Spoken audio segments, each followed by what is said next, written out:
नमस्कार दोस्तों, स्वागत है टाइम में।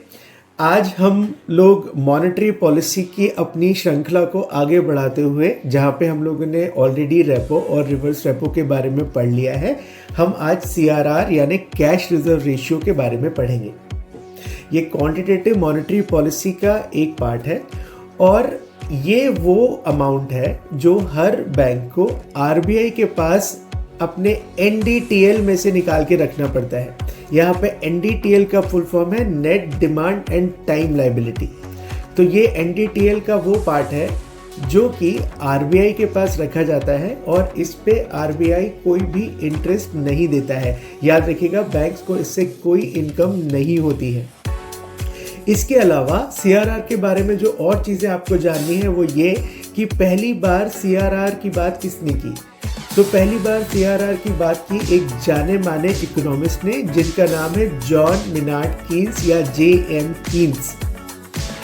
इससे रिलेटेड कुछ और चीज़ें भी आपको पता होनी चाहिए, जैसे कि प्रेजेंट CRR कितना है। तो अभी आपसे पूछा जाए CRR कितना है तो 3% CRR है, जिसकी कोई मिनिमम या मैक्सिमम लिमिट नहीं होती है। लेकिन ऑब्वियसली RBI इसको 100% नहीं कर सकता, नहीं तो बैंक को अपना सारा पैसा RBI के पास रखना पड़ेगा, फिर वो लोन कैसे देंगे। इसके अलावा एक टर्म मैं आपसे और डिस्कस करूंगा जिसको बोलते हैं इंक्रीमेंटल CRR।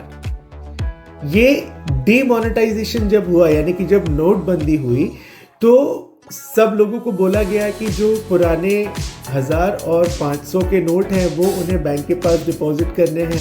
तो जितने 1000 और 500 के पुराने नोट थे वो सारे बैंक्स को दे दिए गए, जिससे कि बैंक्स के पास बहुत सारा कैश आ गया।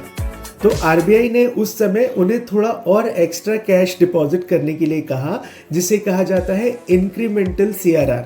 तो ये रेगुलर CRR से और बढ़ा के थोड़ा CRR लिया गया, जिसे कहा गया इंक्रीमेंटल CRR।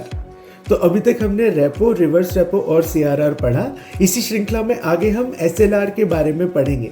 ऐसी और जानकारी के लिए कृपया हमें लाइक करें और सब्सक्राइब करें। धन्यवाद।